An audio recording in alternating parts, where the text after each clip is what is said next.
The prosecution in the Young Thug YSL RICO trial have filed a motion and petition to revoke Mounk Tounk's probation. Yeah, the state is saying Mounk Tounk violated his plea agreement on the stand while testifying. I'll show you examples of it in this video, and how it actually shoots themselves in the foot doing this in the middle of the trial. You'll see at the very end of this video. Hit subscribe, join channel membership. Let's go, boys. Alright, state's motion and petition to revoke probation. Hereby moves this honorable court to revoke the defendant's probation in the above styled matter. Plea of guilty by defendant on December 28th, 2022. Defendant pled guilty to conspiracy to violate the Racketeer Influence and Corruption Organizations Act and possession of firearm by a convicted felon. Chief Judge Earl Glanville, subsequently sentenced him to 30 years of probation. That is, dude, imagine being on probation for pretty much the rest of your life. Because he's in his 40s. I mean, he might live in his 80s or 90s, but the general and special conditions of probation were detailed on the final disposition sentencing sheet filed on that date. Special conditions of defendant's sentence. Chief Judge Glanville imposed several special conditions on the defendant's probation, including a requirement that he fully adhere to all the terms of negotiated agreement. Any failure to comply with these terms would be considered a violation of the agreement. So here's the special conditions right here. Defendant shall abide in full by each and all of the terms of his negotiated agreement. Defendant's failure to abide by any term of this agreement shall constitute a violation of the agreement. Defendant shall testify truthfully about all matters relating to this case, upon which he is questioned, at any trial or judicial proceeding stemming from the facts alleged in this indictment. In accordance with testifying truthfully about all matters relating to this case, defendant acknowledges that each and all of the statements contained within the defense factual acknowledgments section of this agreement were true. So that seems to be the issue right there. Mounk Tounk clearly said that a lot of the factual acknowledgments were not true, and he tried to get them changed, but then the state said that they wouldn't change it, but then the state kind of proved that they did change some of it, but other things he didn't ask to get changed. All right, so here's my video from a month ago where I'm wearing the same hat. You know some of these things in this plea agreement aren't true, correct?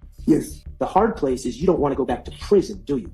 Yes. Yes, you do not want to go I back. don't want to go back to prison. The state was going to recommend 15 years of probation. Yes. And that meant that you would get out of jail immediately. Yes. His probation for this sentence may be revoked in its entirety, and the district attorney will recommend that defendant serve any remaining portion of this sentence in confinement at the Georgia Department of Corrections, and in parentheses it says prison. Is that accurate? Yes. A condition of your plea is to testify consistently with the factual acknowledgments that you say are not true. Yes. So right there, I think, is where he was violating his plea agreement. Even if he thinks it's not true, says not true, he signed it. That's why I literally titled this video, Witness Violates His Plea Deal. Defendant shall testify truthfully about each statement contained within the defendant's factual acknowledgments and any matters related to this case when asked to do in any proceeding related to facts alleged in this indictment. Alright, so defendant violated special conditions of his probation. Defendant has violated all special conditions of the sentence outlined above. On September 4, 2024, he was called to testify in the trial of this case. During his testimony, the defendant directly contradicted the special conditions of this plea agreement by disavowing the factual acknowledgments he had sworn were accurate and true during the plea hearing on December 28, 2022.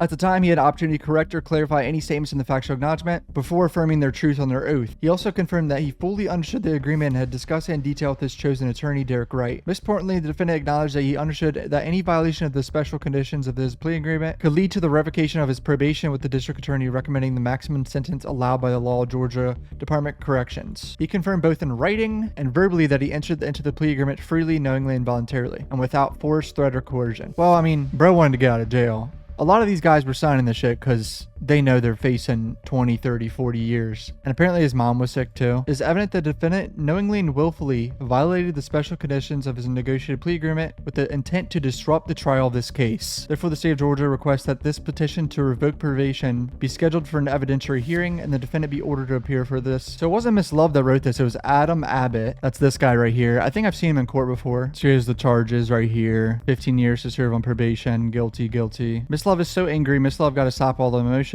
These men have done nothing against you. Stop it. Wait, what? He's on probation for 30 years? Here's a little bit more of the sketchy shit that he answered to that could be considered violating his plea deal. And according to this agreement, if you fail to testify consistently with those acknowledgments, the state can move to revoke your probation, correct? Yes. Yeah, I'm worried about his shit getting and revoking it, and then bro serves some jail time, like for real, because he has not been very cooperative for someone that took a plea. It's just so weird. It's like I'm watching two me's. Defendant fails or refuses to testify to any fact that he acknowledges in his plea agreement. Such failure or refusal nullifies. Do you know what nullifies means? No. Okay.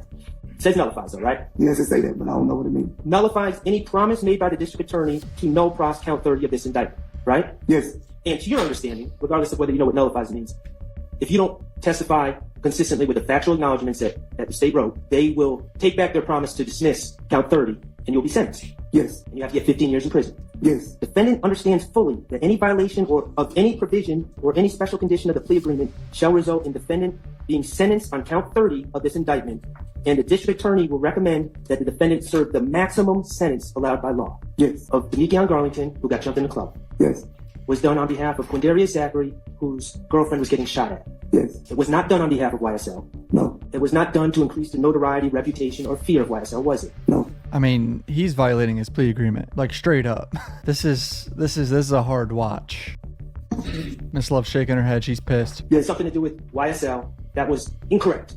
Yes. Factual acknowledgement that the shootings on April 28th, 2015 were done on behalf of YSL. That was incorrect. Yes. The factual acknowledgements that YSL or YSL associates do not allow other gangs to operate at these two gas stations, those were incorrect. Yes.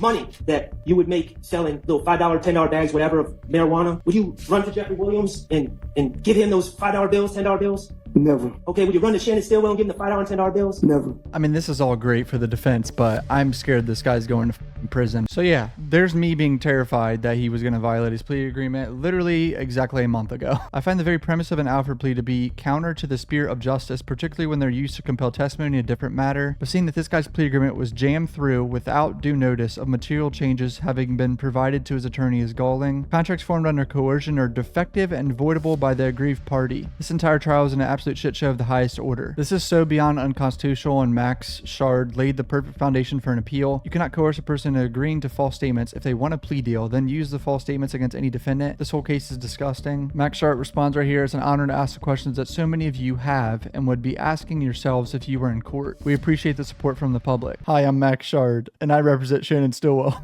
Aside from my thoughts on this as a matter of whether it's the right or wrong thing to do, it's a profoundly stupid thing to do as a matter of trial strategy while the current trial is going on, or ongoing.